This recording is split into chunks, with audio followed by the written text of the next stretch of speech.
He is Associate Director of the Beyond Center and Co-Director of the Cosmology Initiative and Director of the New Origins Initiative at Arizona State University.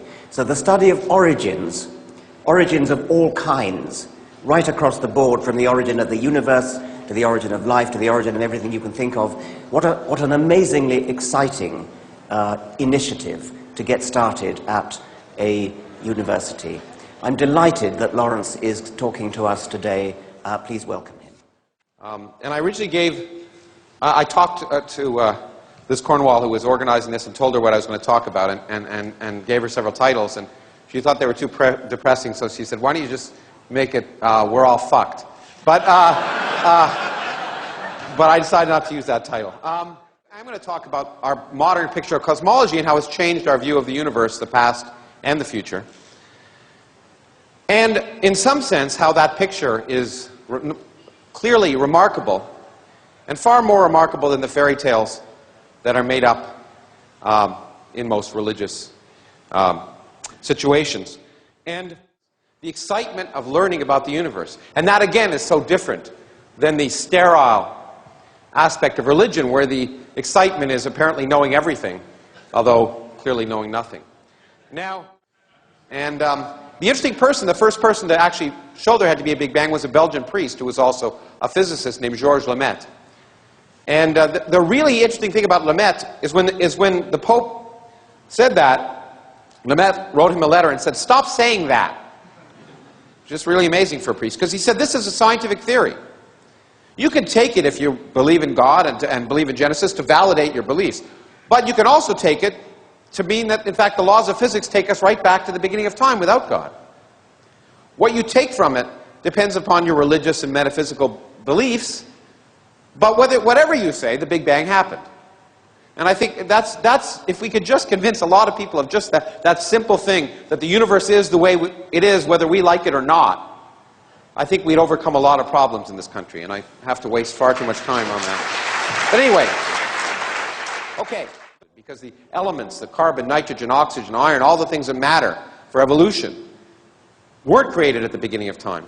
They're created in the nuclear furnaces of stars, and the only way they can get into your body is if the stars were kind enough to explode.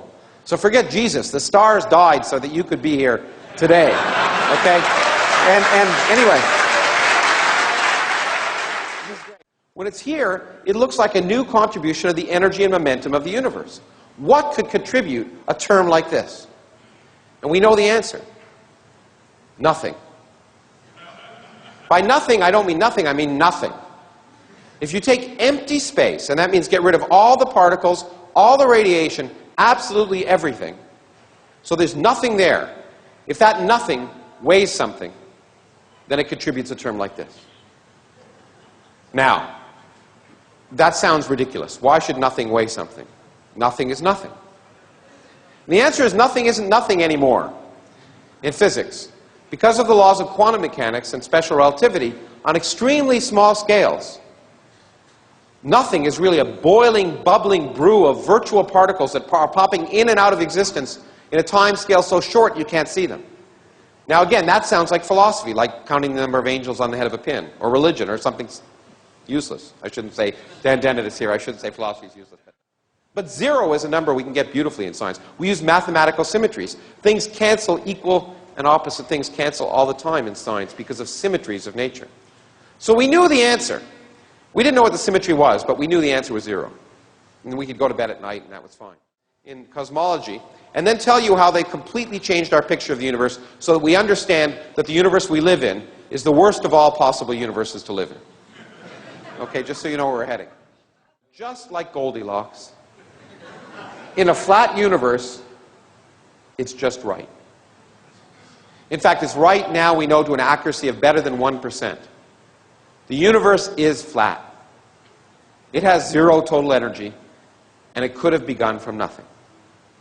And I've written a piece, although of course I got a lot of hate mail, saying that in my mind this answers this crazy question that religious people always keep throwing out, which is, why is there something rather than nothing? The answer is there had to be. If you have nothing in quantum mechanics, you'll always get something. It's that simple.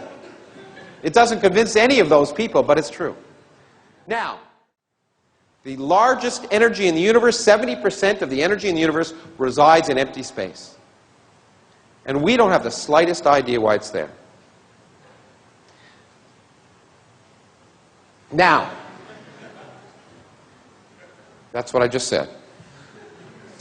Let me also put an aside before I get on to the rest in the last 5 minutes of the talk. This completes, in some sense, the ultimate Copernican principle. Copernicus told us we didn't live in any place special. We now know two things. Well, one thing. I'll tell you the second one in a second. This tells us that we are more insignificant than we ever imagined. If you take the universe, everything we see, stars and galaxies and clusters, everything we see, if you get rid of it, the universe is essentially the same. We constitute a 1% bit of pollution in a universe that's 30% dark matter and 70% dark energy. We are completely irrelevant. Why such a universe in which we're so irrelevant would be made for us is beyond me. Okay, good. Now I want a little bit of applause. Now we can go back to the science. Galaxies would never have formed. Well, if galaxies never formed, then maybe this is telling us something. And this has produced something that I call anthropic mania. If there are many different universes, physicists have argued, and the energy of empty space can vary in each one, then only in those in which it's not much greater than what we measure today will galaxies form. Okay? But then, only then will stars and planets form, and only then will astronomers form. So the universe is the way it is because astronomers are here to measure it. Now, it not only sounds ridiculous, but it also sounds religious. And some people have said the universe is fine-tuned. If it were any different, then we wouldn't be here. God clearly created the universe to be for us. Now, that's nonsense. And it's nonsense for the same reason that you learn so beautifully in Richard's books. Why can bees tell the colors of flowers so they can find them? Not because God intended them to do it, but if they couldn't find the flowers, they wouldn't get the stuff they needed to eat, and they wouldn't be around. It's natural selection. And what RIS is really telling us is kind of a cosmic natural selection. Because all it's saying, if it's true, is that it's not too surprising that we find ourselves living in a universe that allows life. Because of the universes that don't allow life, we wouldn't be here. It's just that simple. So if you wish, it's a kind of cosmic evolution. Or cosmic natural selection is a better way of thinking about it. Now, as pretty as that is, I think it's wrong. It's ugly. And it goes against everything I know about science. Science has told us the last 400 years why the universe must be the way it is, not why it has to be something different. In fact, Einstein once asked a question. He said it the wrong way. Put it here because, I wanted to quote him. He said, what really interests me is whether God, and by God he didn't mean God, had any choice in the creation of the universe. What he really meant is, are the laws of physics fixed so that if you changed one parameter, you couldn't have a universe? Or can you have infinite numbers of different laws of physics that all work, and it just happens to be the way it is? If this anthropic picture is right, then physics is really an environmental science. There's no fundamental laws necessarily. We're just here by an accident. And the laws of physics are the way they are, not because there's some beautiful mathematical theory that tells us they have to be, just because if they were different, we wouldn't be here. Now that I find repugnant, although it may be true. And I was going to spend time telling you about that, but I'm really behind, so maybe I shouldn't. Okay, so the really thing that the physics tells us about the universe is it's big. Rare events happen all the time, including life. And that doesn't mean it's special. Thank you very much.